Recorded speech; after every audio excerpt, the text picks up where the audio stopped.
and welcome to the Bruce channel. I'm Bruce and we've got a lot to go, so we'll just start right in. So some 30 years ago, almost exactly, I moved from Atlanta to North Carolina. When I lived there, traffic was insufferable. I lived about 10 minutes from the office. I mean, here's on the map. I lived around here, I worked around here, and you know what? I should have said I lived 10 minutes from the office on like a Sunday morning, but during the week, it was closer to an hour. Now, I've been in Atlanta a few times in the intervening years, and I'll tell you what, I don't miss it. Traffic is much worse now than when I was there, and it was bad then. And then Thursday happened. You know about this, right? You heard about the bridge? There's a fire on Piedmont Road going under the bridge, the overpass that is I-85. I-85, major highway. Begins or ends Montgomery, Alabama, at I-65, and it goes through Georgia and South Carolina and North Carolina and up into Virginia, and it merges south of D.C. with I-95. That bridge, that overpass, part of I-85, it collapsed from the fire. I have no idea how this, I can't imagine this. As far as we know, no one was hurt. The fire department pulled their people back because they thought it was going to collapse. So I-85 is closed. So it's Piedmont Road, obviously. And there's not a guess when you're going to reopen, when they can reopen. I can't imagine this. They've got detours involved, everyone knows, but you know, there's just no good outcome until it's. I-85 has 26 lanes. Well, I don't know. A lot of lanes, and everywhere in Atlanta, traffic is bad, but that place has like 250,000 cars that go by there every day. And that means that 250,000 cars now have to go somewhere else, onto those other streets that are already too crowded. My, oh my, oh my. All right, so how about those basketball games last week, huh? Number 1 seed Kansas was eliminated, upset by number 3 seed Oregon, so my Jayhawks fans are sad at that. Truth be told, a number 3 beating a number 1 isn't much of an upset. Still sad for the Jayhawks. The other 2 remaining number 1s both made it very differently. Gonzaga easily beat number 11 Xavier, while number 1 North Carolina played an incredibly close game, an incredibly tough game against, not surprising, number 2 Kentucky, so you'd expect a good battle. I spoke last week of what might be the greatest game ever when Duke beat Kentucky in the 1992 Elite Eight in a wild finish, and Kentucky just lost another tough one. I had to feel the same for Kentucky fans. They were up with only seconds to go. North Carolina's Luke May sank one from just inside the arc. It was a 2-pointer, but just inside. That left Kentucky with 0.3 of a second to work with, and that's essentially impossible. The inbounder can't shoot the basket because he's out of bounds, so he has to put it close to the basket, in the air, shoot, almost make the basket, so that one of his guys could go up and go, just touch it a little bit, because the clock would start with the touch, and 0.3 of a second pretty much ends with the touch too. Anyway, that was an incredible game. Still, I think back to that game in 92, that might have been better, but this one is going to be pretty well remembered, certainly around here. All right, so a couple of thoughts. Immediately after the game, they're all being interviewed, and Coach Roy Williams interviewed. He's next to his players, and I was struck by how much they towered over him. Years ago, he coached Kansas to the finals. I mean, he didn't look short then. Kind of looks short now. And look, he's not a short guy. He played. He was a Tar Heel playing under legendary coach Dean Smith. I mean, he's tall enough to have played at a big, major basketball school. Now he probably couldn't make the team, at least not Division I. Anyway, as I record this, not the first game has been played, but there are some cool storylines that could develop. Gonzaga's never been to a Final Four. They are the slight favorite to win, 7-5. Just behind them is North Carolina. They're listed at 8-5. They've been to the dance here more than the other 3 combined. They might not be the favorite, but they might have been. But they have one key player, Joel Berry, who limped off the court. He's been battling ankle sprains since like December, and he missed some practices this week. So if they were all healthy, they might be number 1. But you know, nothing in life is certain. He probably will play. North Carolina's been to the Final Four more times than any other school. 20 times. 20 times, you know. Tied for second at 17 appearances, just defeated Kentucky and UCLA. Duke's got the fourth spot, 16, and Kansas has been 14 times. From another perspective, though, you know, having been to the Final Four the most times, that also means they've had their hearts broken the most often. UCLA has 11 championships. Kentucky's got 8. Indiana, Duke, and North Carolina all have 5. Again, Gonzaga's never been this far, but neither has South Carolina. Oregon once. They've been there twice, and they won once. That's 78 years ago. Who's going to remember that? So, for Oregon, it's going to feel like first time ever. South Carolina was a seeded number 8. They got in by beating number 4, Florida. So, lots of ways this can play out. If Gonzaga beats South Carolina and Oregon beats North Carolina, both teams from the Pacific Northwest. Some good rivalry stuff there, but what if the reverse happens? Carolina versus Carolina? Wow. All right, so in case you don't know this, you probably do know that here in the South, there are a lot of fundamentalist Christians, and they associate politically with the right. But in North Carolina, basketball may be the stronger religion. So you might have heard a little bit about our bathroom bill, so-called bathroom bill. Just over a year ago, the state legislators, led by Republicans who own a supermajority in both houses, got together and in one day wrote, discussed, and then passed a bill that later the same night the governor signed. So officially known as HB 2. It was in direct response to the city of Charlotte having recently passed a law that allowed transgender individuals to use the restroom with which they identify. HB 2 nullified Charlotte's law, mandated that a person had to use the restroom that conformed to their birth certificate. They said it was because they wanted to protect women and children from the threat of sexual assault, which they apparently thought was an imminent threat. One could argue that's a little bit silly. Sexual assault already was illegal.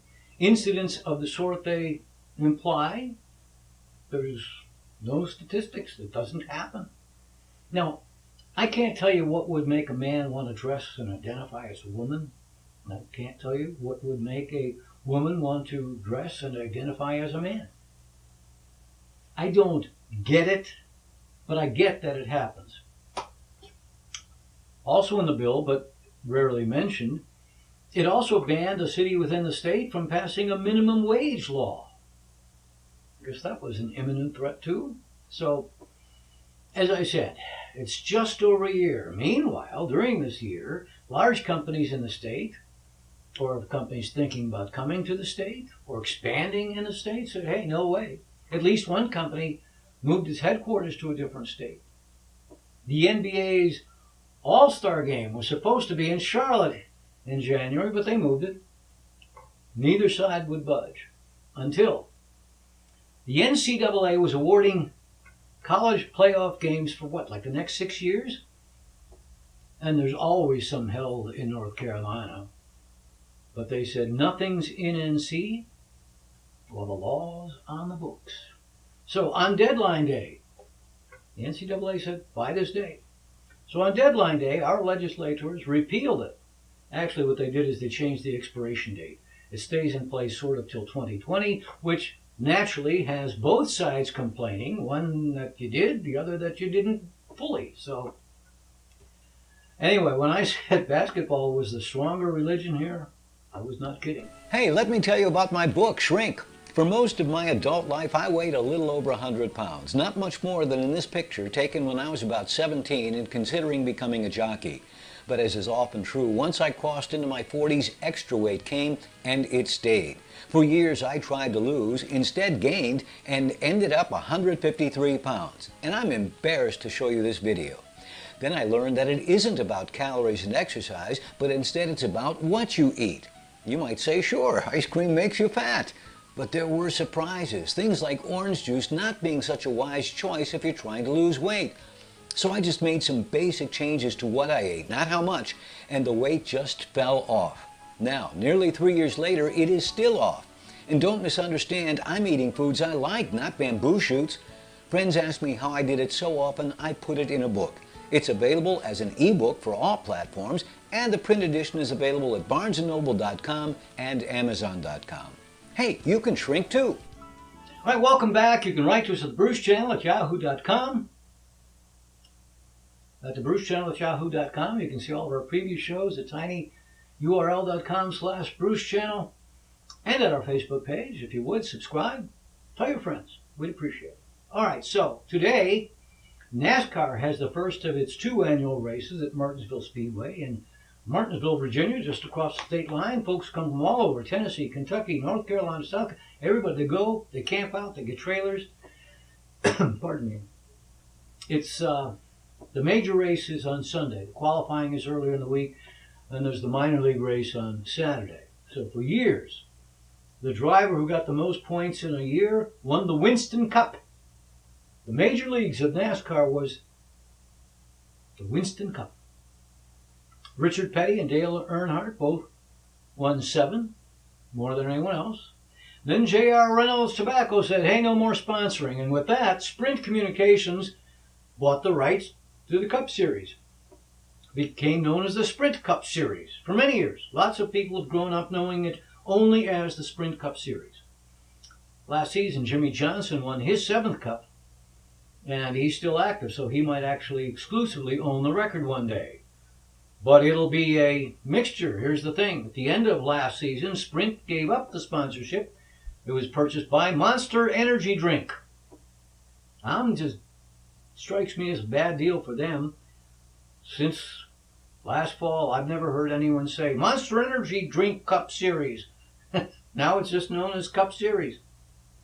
All right, speaking of series, it's not the World Series, but the first step is today, April 2nd, the day this gets posted. Major leagues open the season. My Cleveland Indians will open on Monday, but they're going to spend all week in the Southwest. The first 3 games in Texas, then 3 games in Arizona. They won't have their home opener for another, 8-9 days? The 11th? But that's a good thing. I remember shivering through more than one home opener on the lakefront, so pushing it back is not a bad idea. They should really do that. They should play all of Texas, Arizona, Southern California, Florida. All of those games should be first. Atlanta.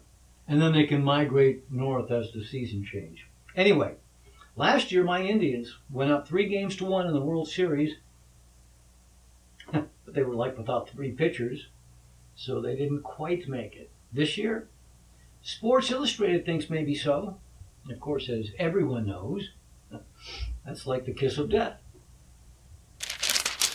So even if February was the warmest on record, as mentioned a moment ago, in places like Cleveland and Chicago and Buffalo, and certainly in places like Fargo and Winnipeg and Montreal, and probably even in places like Oslo and Glasgow, one of the really inspirational times of the year comes this week. It's Masters Week in Augusta, Georgia.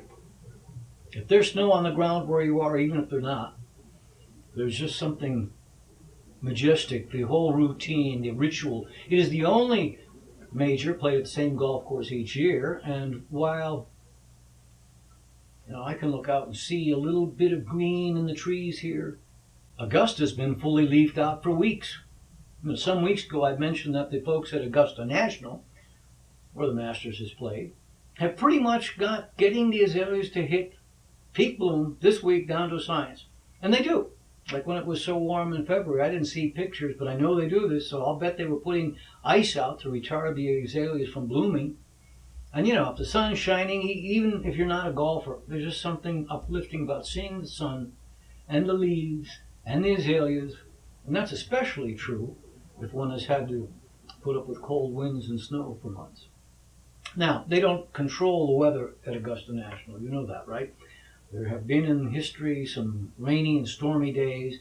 And 2 years ago, I think it was 2, maybe 3, terrible ice storm so damaged the legendary Eisenhower tree. It was so badly damaged they had to take it down, which is a real shame.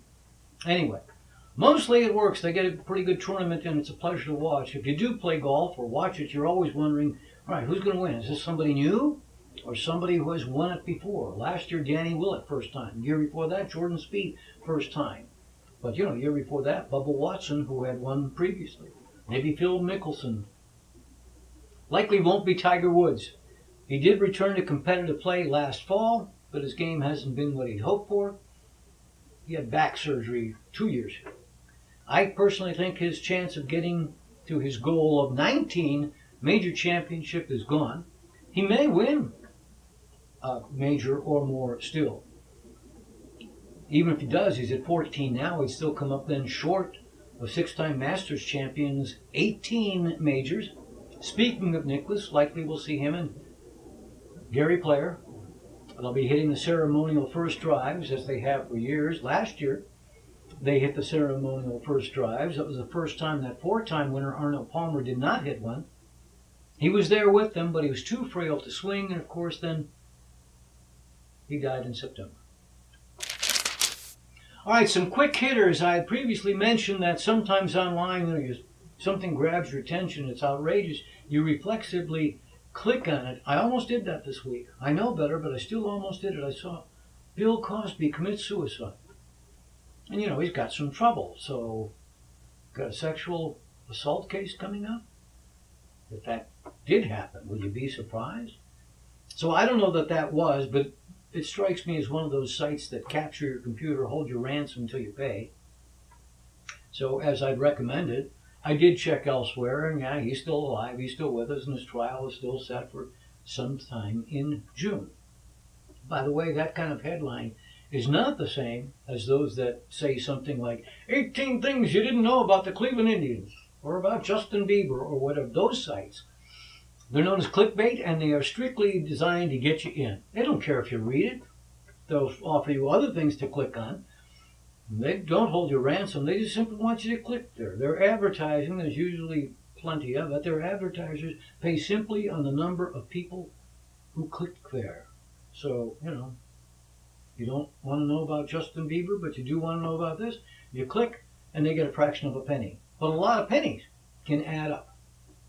All right, another something, I don't know if it's true, but I saw a tabloid that said Burt Reynolds was very ill, maybe dying, and it's true, we haven't seen much of him, and he's 80 years old? I don't know that I would call him a great actor, a great thespian, but I know he has made a lot of movies that I thoroughly enjoyed, so I'm going to write and tell him just that. If you'd like to join me, his address is Burt Reynolds, Innovative Artists, LA, 1505 10th Street, Santa Monica, California, 90401. Okay, so a friend posted this. Take a look.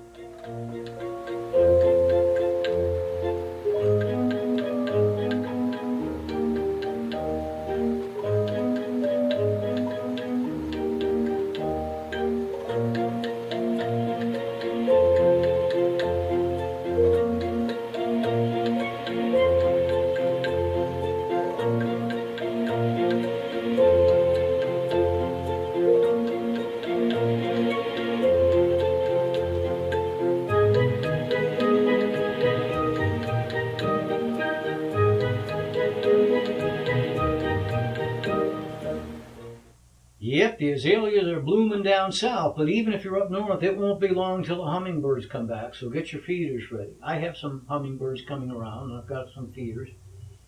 What's really cool, I have a family of bluebirds that return every year. So it's really amazing. I've got a bird bath, and over the years I've learned, it might be the morning, it might be midday, it might be mid-afternoon, but once they establish their time of day, I pretty much lock into it.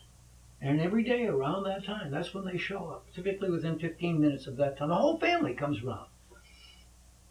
This is from a few years ago. All right, so April is Jazz Appreciation Month. I'm on board. Tuesday is Chicken Cordon Bleu Day.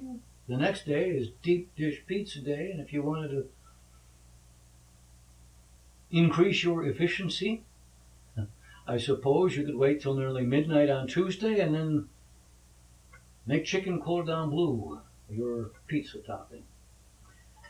All right, finally this, and I just got word this week, April will also bring the Eastern North Carolina Film Festival, and while its existence is not what I just learned of, I just got word of, I'm pleased to show you this. So, you know, if I live long enough, I might finally find something I might be good at. All right, that's weeks away. For this upcoming week, whether you spend part of it driving or watching others driving, or watching others driving, or dribbling or watching others dribbling, I hope this upcoming week is the best one you've ever had.